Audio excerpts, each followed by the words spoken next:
Assalamu alaikum. Give me 5 minutes and I'll give you the facts. صاحب قومی assembly میں chief of army staff جناب عاصم منیر صاحب کی تقریر کی 2 لائنز جو ہیں اس پہ بڑے غور و خوض کیا جا رہا ہے۔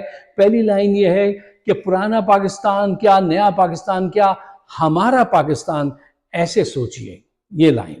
دوسری لائن یہ ہے کہ فوج جو ہے وہ عوام کے ساتھ کھڑی ہے۔ اچھا، اس سے پہلے کہ ہم اس بات کی گہرائی میں اتریں اور اس کو سوچیں، آپ کو 4 پوائنٹس ہیں جو اہم ہیں، ان کو اپنے ذہن میں رکھیے تاکہ کم وقت میں زیادہ کمیونیکیشن ہو اور مشکل سبجیکٹ کو ہم آسانی سے بیان کر سکیں۔ پوائنٹ نمبر 1، ان کا یہ بیان برا نہیں ہے، لیکن اس کے پیچھے ان کی کیا نیت چھپی ہوئی ہے، ان کا کیا ایجنڈا ہے، to check out the veracity of his statement, آپ کو ذرا گہرائی میں اترنا پڑے گا۔ Point number 1۔ پوائنٹ نمبر 2 یہ ہے کہ دیکھیے، آپ آرمی چیف کے چہرے کو ذرا غور سے دیکھیے، ان کے چہرے پہ ایسی خاموشی ہے جیسے سمندروں میں ہوتی ہے، اتنی گہرائی ہے، اور یہ خاموشی ایک اسٹیٹمنٹ دے رہی ہے۔ ایسے لوگ جو اتنے گہرے ہوں اور اتنے خاموش ہوں، ان کے اندر بہت کچھ پھوٹ رہا ہوتا ہے۔ یہ اوپر سے ایسے نظر آتے ہیں لیکن اندر سے یہ بہت بہت بہت بہت سمجھ جائیے آپ۔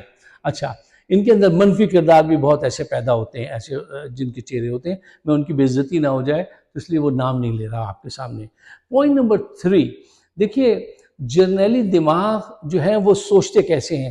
دیکھیے پولیٹیشین جب بحث کر رہے ہوتے ہیں تو وہ یہ کہتے ہیں کہ بھئی گلاس آدھا بھرا ہوا ہے یا آدھا خالی ہے، گلاس از ہاف ایمٹی اور ہاف فل، اور یہ دور بیٹھے کہہ رہے ہوتے ہیں doesn't matter is half empty اور half full, glass is mine. بہت خوب، ان کی نیت ہمیشہ یہ ہوتی ہے۔ پوائنٹ نمبر 4، کیا آپ سمجھتے ہیں کہ یہ جرنیل جو ہیں ہمارے یہ آفس میں بیٹھ کر جنگ لڑنے کی تیاری منصوبہ بندی کر رہے ہوتے ہیں، یا کشمیر آزاد کرانے پہ سوچ رہے ہوتے ہیں، یا ملک سے کرپشن دور کرنے کے لیے سویلین گورنمنٹ سے تعاون کرنے کے لیے سوچ رہے ہوتے ہیں؟ نہیں، یہ کرپٹ لوگوں کو پکڑنے کی کوشش نہیں کرتے، کرپٹ لوگوں کے ساتھ تعاون کرنے کی کوشش کرتے ہیں، ان کو ضمانتیں دلواتے ہیں۔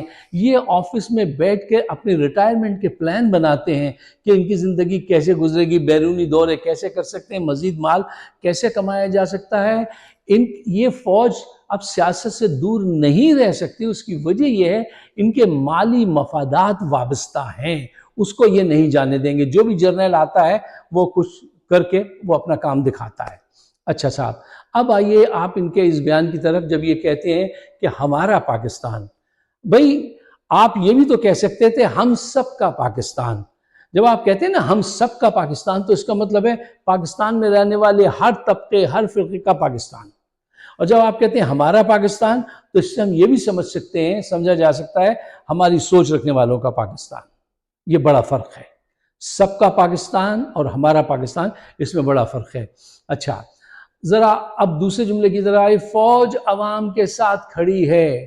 جناب جب آپ یہ کہتے ہیں نا کہ فوج عوام کے ساتھ کھڑی ہے، اور پارلیمنٹ جو ہے وہ عوام کا انسٹیٹیوشن ہے، عوام نے ان کو منتخب کر کے وہاں بھیجا ہے، آپ ایکچولی دیکھیے آج جنگ چل رہی ہے حکومت میں، پارلیمنٹ میں اور عدلیہ میں، اور جب آپ یہ کہتے ہیں نا کہ آپ عوام کے ساتھ ہیں، تو یہ واضح ہو جاتا ہے کہ آپ پارلیمنٹ کے ساتھ ہیں، انصاف کے ساتھ نہیں ہیں۔